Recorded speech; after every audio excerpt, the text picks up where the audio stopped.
আজকে আমি গরম তেলের মধ্যে চাল দিয়ে দুর্দান্ত একটি রেসিপি আপনাদের সাথে শেয়ার করেছি। এটি বিকেলের টিফিনের জন্য ঝটপট করে বানিয়ে নিতে পারেন। বানানো যতটা সহজ, খেতে কিন্তু ততটাই মজার হয়।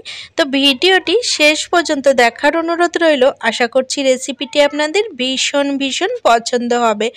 তো আজকের এই রেসিপিটি বানাবো, তার জন্য আমি 2 ধরনের চাল নিয়েছি। তো এখানে প্রথম বাটিতে আমি বাসমতি রাইস নিয়েছি, একটু বড় বড় চাল দেখতে পাচ্ছেন। আর এখানে ডেলি আমরা যে চালের ভাত খাই সেই চাল কিন্তু নিয়েছি।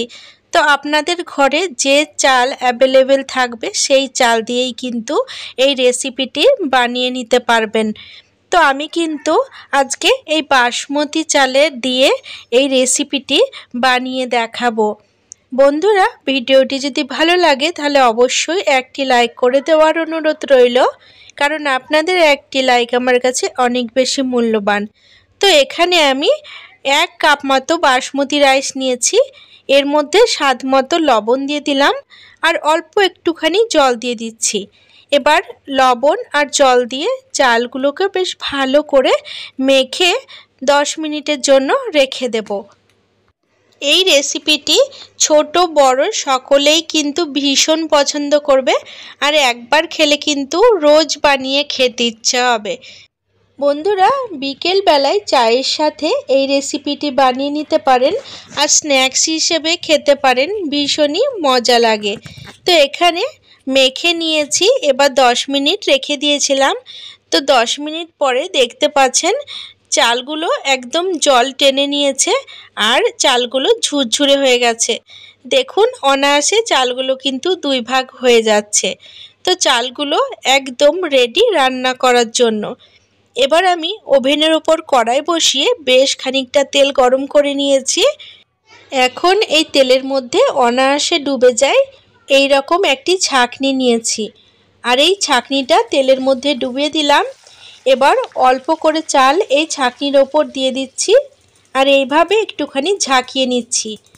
এতে করে খুব সুন্দর চালগুলো ভাজা হয়ে যাবে আর একদম মুচমুচে তৈরি হয়ে যাবে।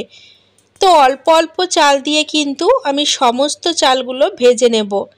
বন্ধুরা, আপনারা এই রেসিপিটি বানানোর সময় অবশ্যই এই রকম একটি ছাঁকনি ব্যবহার করবেন, তাহলে চালগুলো থেকে কিন্তু এক্সট্রা তেল উঠে আসবে না আর চালগুলো খুব সহজেও ভাজা হয়ে যাবে। আপনারা যদি এরকম ছাঁকনি ব্যবহার না করে ডাইরেক্ট তেলের ওপর চালগুলো দেন, সেক্ষেত্রে চাল ভাজার সাথে অনেকটা পরিমাণে তেল উঠে আসতে পারে, আর চাল ভাজাগুলো তেল থেকে ছেঁকে তুলে নিতে দেরি হলে পুড়েও যেতে পারে। সেক্ষেত্রে এরকম একটি ছাঁকনি ব্যবহার করে চালগুলো অনায়াসে ভেজে নিতে পারেন। তো অল্প অল্প করে চালগুলো আমি দিয়ে সমস্ত চাল এইভাবে ভেজে নেব।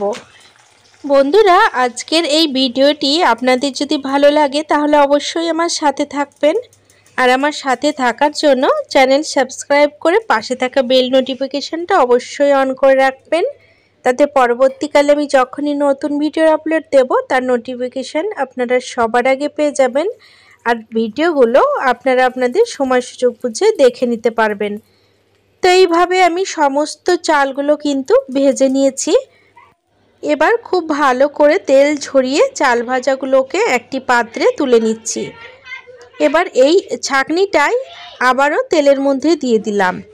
এবার আমি 1 মুঠো চিনেবাদাম এই তেলের মধ্যে দিয়ে মিডিয়াম ফ্লেমে ভালো করে ভেজে নেব। তো চিনেবাদাম ভাজার সময় অবশ্যই মিডিয়াম ফ্লেমে ভাজতে হবে, না হলে ওপরটা পুড়ে যায় চিনেবাদামের আর ভেতরটা কিন্তু কাঁচা রয়ে যায়। তো সেদিকে একটু খেয়াল রেখে চিনেবাদামগুলো ভেজে নিয়েছি। দেখতে পাচ্ছেন একদম কালারটা চেঞ্জ হয়ে গেছে। এবার ছাঁকনিটা আবারও তেলের মধ্যে দিয়ে 2টো কাঁচা লঙ্কা কুচি এইভাবে ভেজে নিচ্ছি।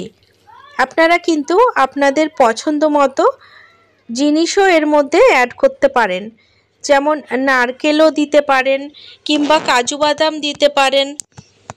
বিভিন্ন জিনিস কিন্তু এর মধ্যে অ্যাড করা যায়। তো সমস্ত চাল ভাজাগুলো আমি কিন্তু একটি থালার মধ্যে ঢেলে নিলাম।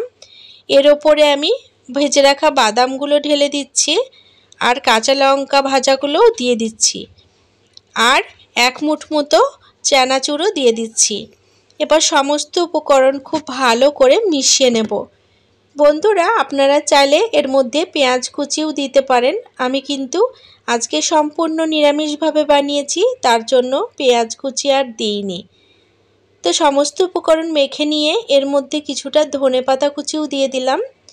তো সন্ধেবেলায় চায়ের সাথে এই রকম মিক্সড চাল ভাজা যদি 1 বাটি করে পাওয়া যায়, আর সাথে গরম গরম চা, তাহলে শীতকালের সন্ধেটা একদম জমে যাবে বন্ধুরা। তো রেসিপিটি কেমন লাগলো সেটি কমেন্ট বক্সে অবশ্যই জানাবেন।